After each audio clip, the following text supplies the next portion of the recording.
வணக்கம் Rudra astro TV channel நேர்களே, நான் உங்கள் அன்பான சயின்டிபிக் வேதிக் அஸ்ட்ராலஜர் அஸ்ட்ரோ அருஞ்சி பேசுகிறேன். நல்லது நினைப்போம், நல்லதே நடக்கும். இந்த வீடியோவில் நம்ம என்ன பார்க்க போறோம்னா, இந்த ஈரான், யுஎஸ், இஸ்ரேல் போன்ற நாடுகள் இப்போ போர் புரிந்து கொண்டிருக்கிறார்கள் அப்படிங்கிறது எல்லாத்துக்கும் தெரியும்.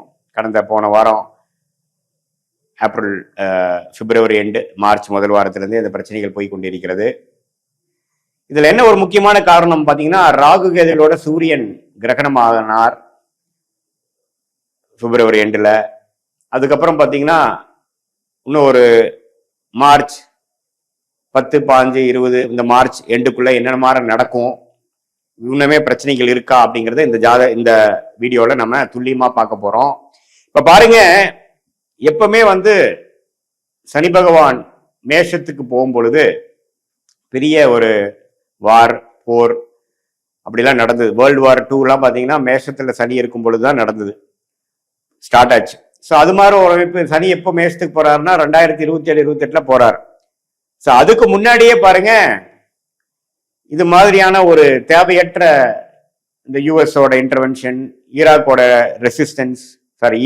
ரெசிஸ்டன்ஸ் இதெல்லாம் கொடுத்து நிம்மதியா ஒரு 6 மாசத்துக்கு முன்னாடியா உலகம் அமைதியா இருந்த உலகத்தை, உக்ரைன் வாருக்கு அப்புறம் கொஞ்சம் 2-3 வருஷமா அமைதியா இருந்த உலகம் இப்போ எகெயின் வெடி, ரத்தம், பாம், குண்டு அது மாதிரி எல்லாம் போட்டு கதிகளை வைக்கிறது. இது என்ன ஒரு சிறு ஒரு அமைப்பா, அல்லது இது தொடர்ந்து வருமானா? தொடர்ந்து வர்றதுக்கு வாய்ப்புகள் அதிகமாக இருக்கிறது. ஏன்னா அடுத்த சனி மேஷத்துக்கு போறாருங்கிறது நம்ம மறந்துடக்கூடாது. அதே சமயத்துல மார்ச் 15, 2026 அப்புறம் மார்ச் எண்டுக்குள்ள செவ்வாயும் ராகுவோட சேர்றார். அதே சமயத்துல சூரியனும் சனியோட சேர்றார். இதெல்லாம் ராகுவோட கும்பத்துல இருந்து, கேது சிம்மத்துல இருந்து இது மாதிரிலாம் ஆகும் பொழுது, சூரியனும் செவ்வாயும் பாதிக்கப்படும் பொழுது, ராஜகிரகமாகிய சூரியன் செவ்வாய் பாதிக்கப்படும் பொழுது உலகத்துல இது மாதிரி சில விஷயங்கள், பூகம்பங்கள், போர், மரணங்கள், வெடி சத்தம், இதெல்லாம் கேட்கக்கூடிய அமைப்பு தான் இந்த காம்பினேஷன். ஸோ இது ஒரு 10 நாள், ஒரு வாரத்துல முடிஞ்சிருமான்னு பார்த்தா இல்ல, கொஞ்சம் வளரக்கூடிய அமைப்புகள் இருக்குங்கிற மாதிரி தான் காட்டுது. ஆனா இதுல ஒரே ஒரு நிம்மதியான ஒரு அமைப்பு என்னன்னா, குருவின் பார்வை இருந்து எல்லை மீறி போகாமல் ஒரு பெரிய லெவல்ல ஒரு உலகப்போர், 3ஆம் உலகம் போர் அளவுக்கு போகக்கூடிய அமைப்புகள் இல்லை. ஆனா இதுல இன்னொரு கண்ட்ரி உள்ள பிரச்சனை பண்றது, 3 கண்ட்ரி ஒரு விஷயம், இப்ப 4-5 கண்ட்ரி ஆயிடுச்சுங்கிற மாதிரிலாம் வர்றதுக்கு வாய்ப்புகள் உண்டு. மார்ச் மாதம் முழுவதுமே அந்த பிரச்சனை இருக்கு. ஏன்னா சூரியன் சனியோட சேர போறார் எப்படின்னா மார்ச் எண்டுக்குள்ள. அதே மாதிரி ராகுவோட செவ்வாய் மார்ச் மிடில்லையே சேர போறார் 2026. ஸோ இந்த மார்ச் மாதம் மிகவும் முக்கியமான ஒரு இக்கட்டான மாதமாக உலகத்துக்கு இருக்க போகிறது. ஏன்னா ராகு கேதுகளோட செவ்வாய், சூரியன், இப்ப சூரியன் ராகுவோட சேர்ந்துதான் வார் பிரேக் ஆச்சு. இப்ப பிப்ரவரி 27, 28 பாத்தீங்கன்னா சூரியன் ராகு சேர்க்கை, கிரகணம். அதான் கிரகணம். அந்த சூரியனே சிம்மாதிபதியாக இருந்து உலகத்துக்கே ராஜாவா இருக்கக்கூடிய அந்த யுஎஸ் இது மாதிரி விஷயத்துல இறங்கி ஸ்டார்ட் பண்ணிட்டாங்க.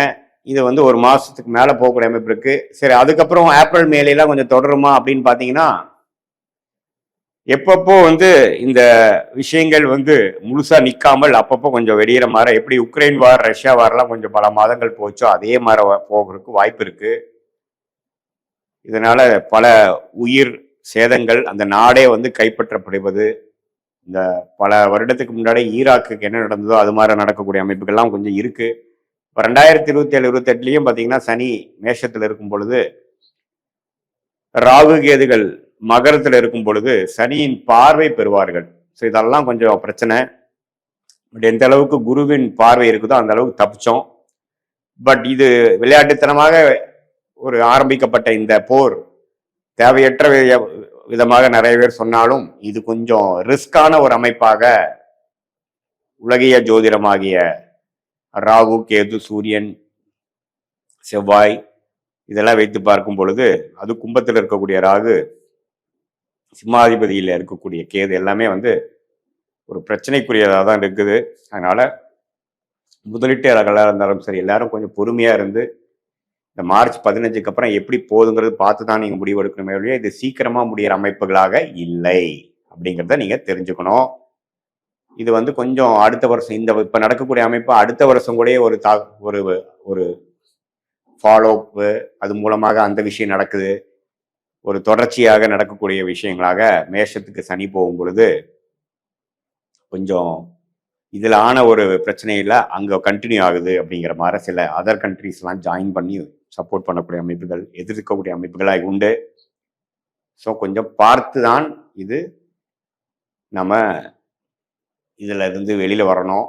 நம்ம எல்லா வல்ல கடவுளை வந்து இந்த ஒரு இக்கட்டான ஒரு உலக சூழ்நிலையிலிருந்து மீண்டும் ஒரு நிம்மதியான அமைதியான சூழல் வரணும் அப்படிங்கிறது எல்லாமே பிரார்த்திப்போம். மீண்டும் மற்றொரு காணொளியில் சந்திப்போம். நன்றி, வணக்கம்.